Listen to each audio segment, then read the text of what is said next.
Johnny Talk Sports in with the Week 11 college football predictions, and we are almost there.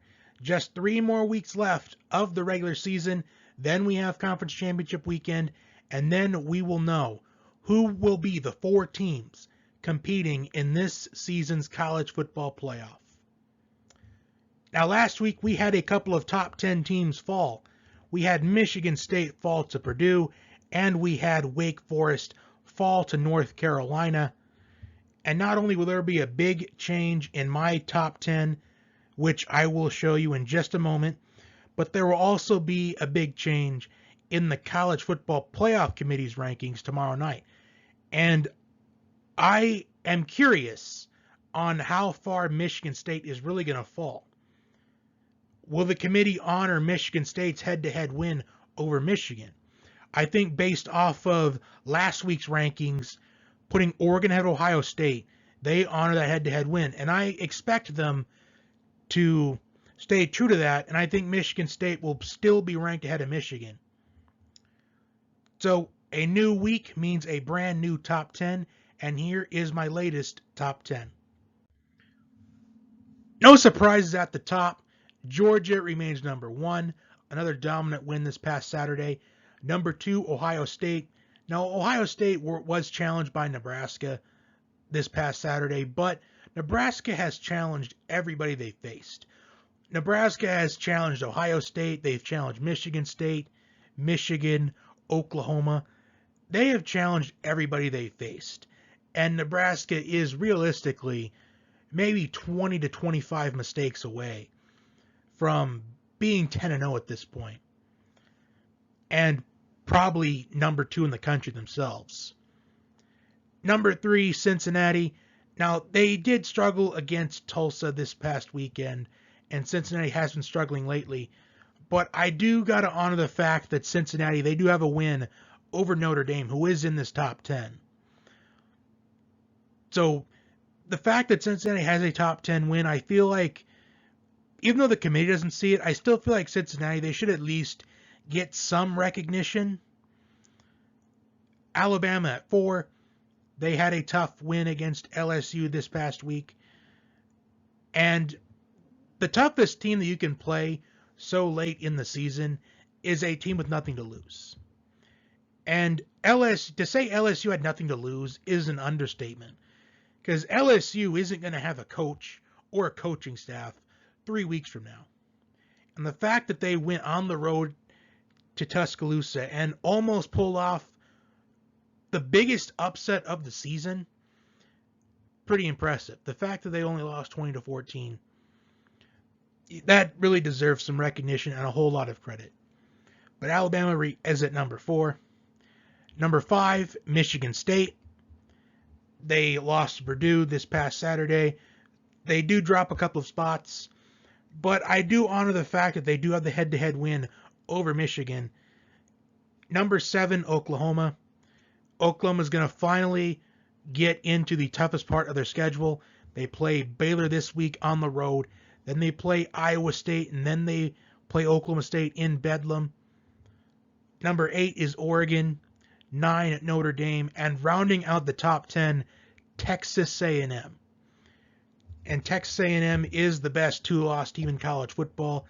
Not that it really matters at this point, but you just never know. If enough craziness happens, A&M could get their chance at Georgia, believe it or not, because Alabama, they haven't locked up the SEC West. But A&M goes on the road this week against Ole Miss in Oxford. So we'll see if A&M plays like a top 10 team this weekend, which A&M has played like a top 10 team in their last 4 games. So without further ado, let's get to the Week 11 college football predictions. First game on tap, Minnesota and Iowa. And what immediately sticks out to me in this matchup, teams that, 1, seem to be carried by their defense, 2, very disciplined teams, and 3, teams that have a hard time scoring points. Minnesota, 83rd in scoring offense. Iowa, 95th in scoring offense. Minnesota, 10th in fewest penalties this season. Iowa, 7th in fewest penalties. Iowa is also 2nd in turnover margin, and they are 5th in scoring defense, while Minnesota is 15th in scoring defense.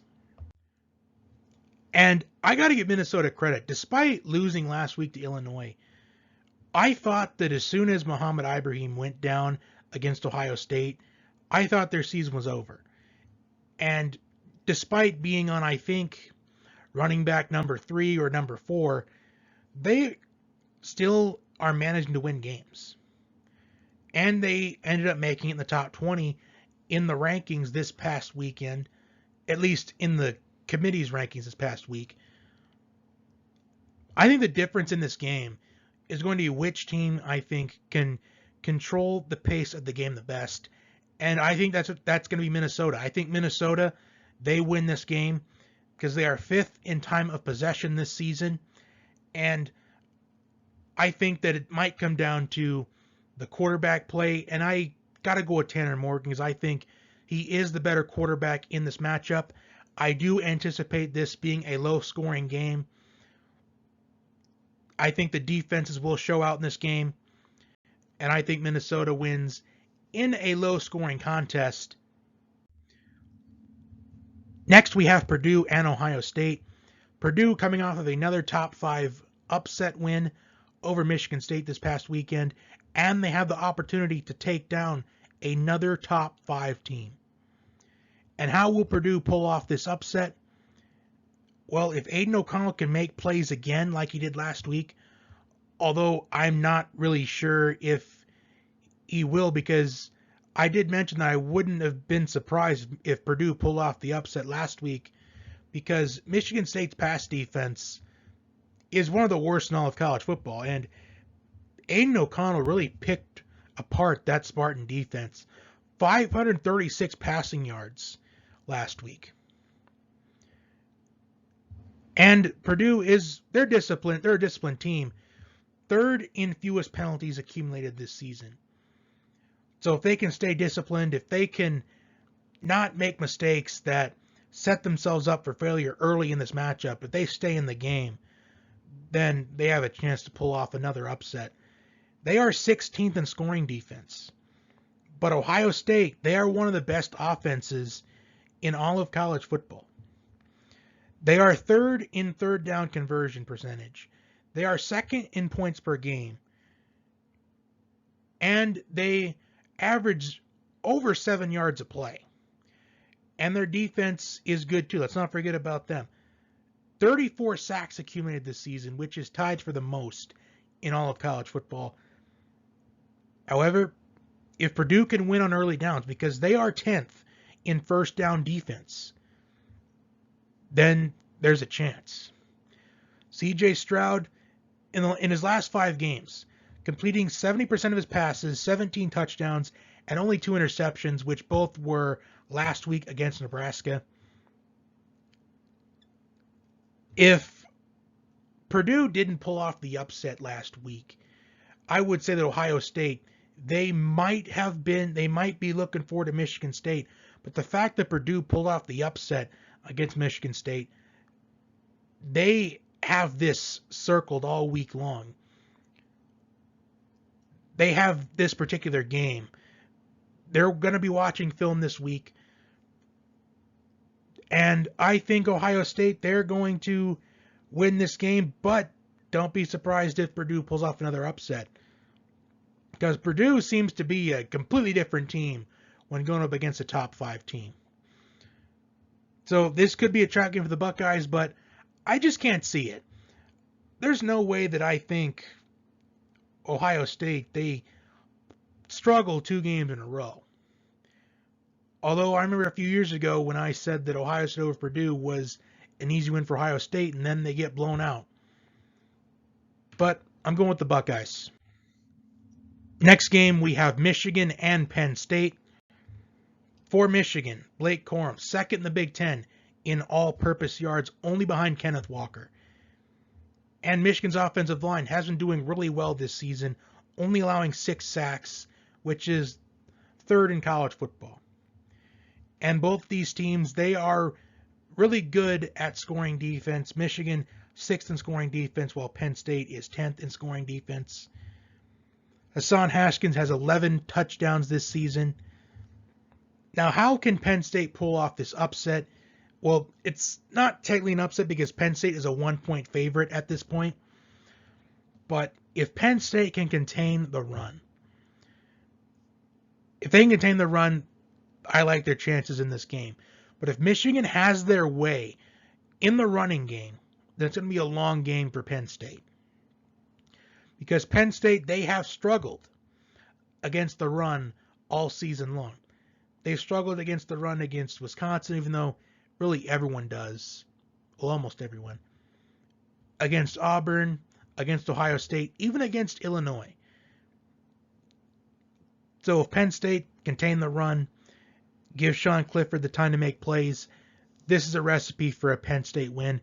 And you know what? I'm going to go with the upset here, even though, again, it's not really an upset because Penn State is a 1-point favorite right now. This could technically be a pick'em. So I will go with Penn State because Penn State is not that bad of a team despite their record, despite losing to Illinois. I still feel like Penn State is top 25, top 20 caliber as far as a team is concerned. And the objective for Penn State, finish your season strong. And I think they will do that. Next, we have NC State and Wake Forest, a huge ACC battle, probably the biggest game in the ACC conference this season. While Wake Forest, they suffered their first loss of the year last week, Sam Hartman is 8th in the country in passing yards, while they are the 3rd best scoring offense in college football, scoring an average of about 44.5 points per game. Devin Leary for the Wolfpack, he has also had a strong season. 2,475 passing yards, 25 touchdowns, and only 3 interceptions. But I think a big key for this game is going to be 3rd down for the Wolfpack because they are 11th in 3rd down defense. So if they can force Wake Forest into 3rd and long situations, get your defense out the field, set yourself up with the running game on early downs. Because Zonovan Knight, he's averaging 5.2 yards per carry. And Wake Forest struggles against the run. They are 121st in run defense, including giving up 330 rushing yards last week to North Carolina.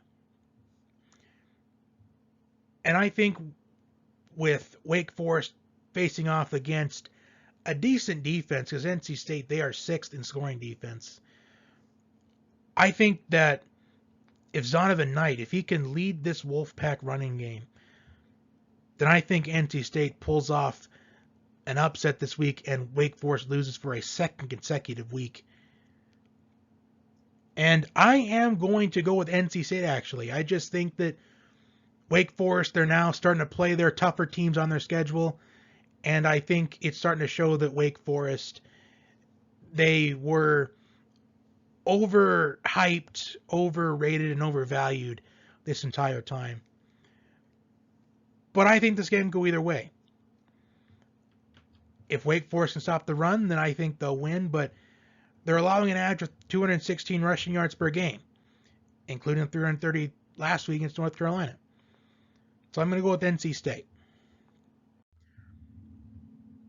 Next, we have a big showdown in the SEC West, Mississippi State and Auburn. And both of these teams are looking to bounce back from losses last week. Mississippi State lost on an opportunity to send the game to overtime, but a missed field goal, while Auburn, they were completely dominated against a 20-3 loss against Texas A&M. So which team is going to bounce back this week? Well, Will Rogers is 3rd in the country in passing yards. They are also 12th in 3rd down conversion percentage. They are 6th in 3rd down defense. And Mekhi Polk, he's 4th in the SEC in receiving yards. But Bo Nix at home is about 10 times the better quarterback than he is on the road. Maybe even 50 times or 100 times. In games at home this season, Bo Nix, 1,032 passing yards, 6 touchdowns, and only 1 interception. And the running game led by Tank Bigsby and Jarquez Hunter. One of the better running back tandems in the SEC conference.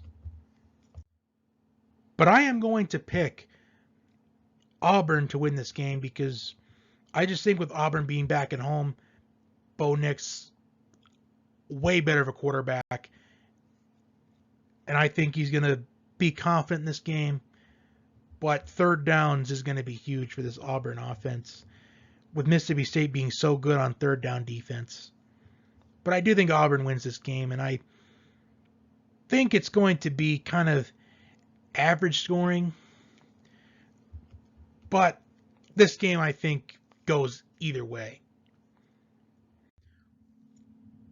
Next, we have Oklahoma and Baylor, a Big 12 showdown.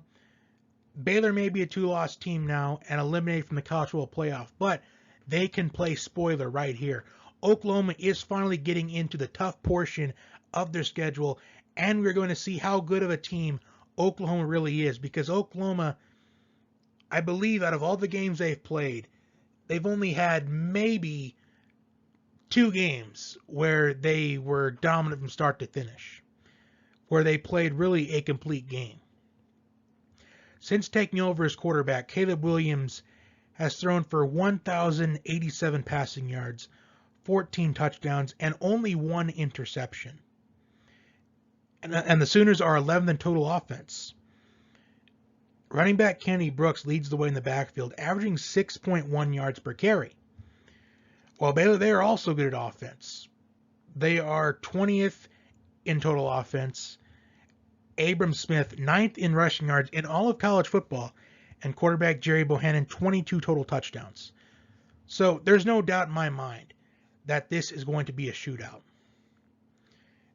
And can Oklahoma's defense rise to the occasion? Because there has been a lot of times where Oklahoma's defense has really cost the Sooners in the past. And I think that in a high-scoring game, I just think that Caleb Williams is going to make the plays in this game. But does Baylor utilize Abram Smith to try to control the pace of the game, keeping Oklahoma's offense off the field, knowing that Oklahoma has struggled on defense in the past? But we've seen improvements from the Oklahoma defense. In a very close game, I'm going to pick Oklahoma to win this one. I'm going to say it's in the neighborhood of the high 40s. I'm going to say 42-38 Oklahoma. And finally, we have our game of the week, Texas A&M and Ole Miss. And there's a lot more on the line in this game than what you would think.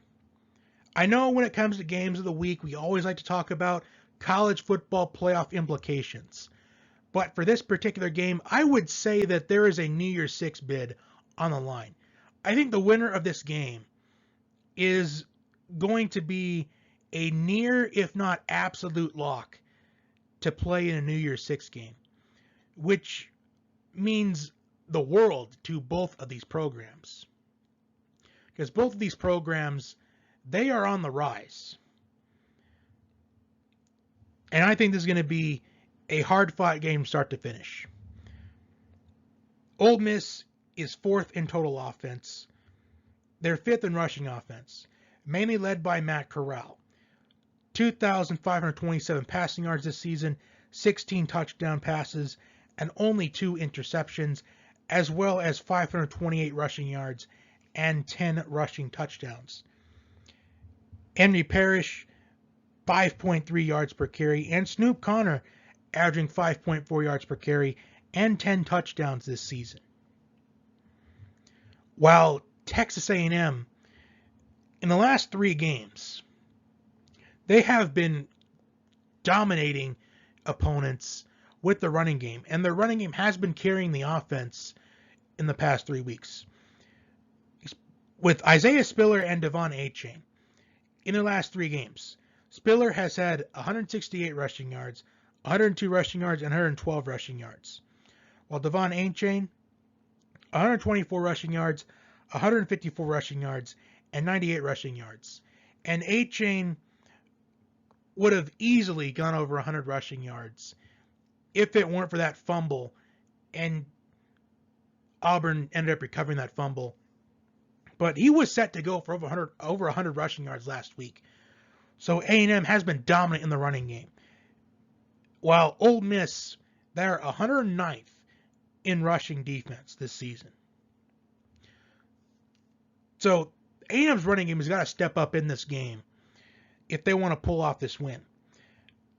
This was the first start that Zach Calzada had last week against Auburn where he didn't throw an interception, which is good, but he's still only completing less than 55% of his passes. However, A&M's offensive line, they have played with confidence the last 4 weeks. In their 4-game winning streak, they have only given up 1 sack. And A&M's defense continues to look like one of the best defenses in all of college football. They are second in scoring defense. Only Georgia is better than A&M as far as scoring defense is concerned. If A&M's defense shows up this week like they did last week against Auburn, then I think A&M pulls off this win.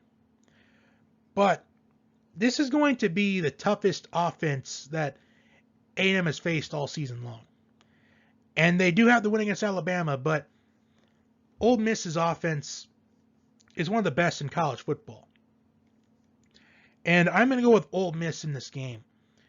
But I wouldn't be surprised if A&M won. I think this game goes in either direction.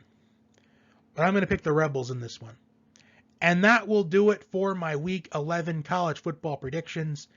Like, share, and subscribe. And if there was a game that I didn't predict that you would like me to predict, leave in the comments section and I will respond to you. Until next time, have a wonderful day.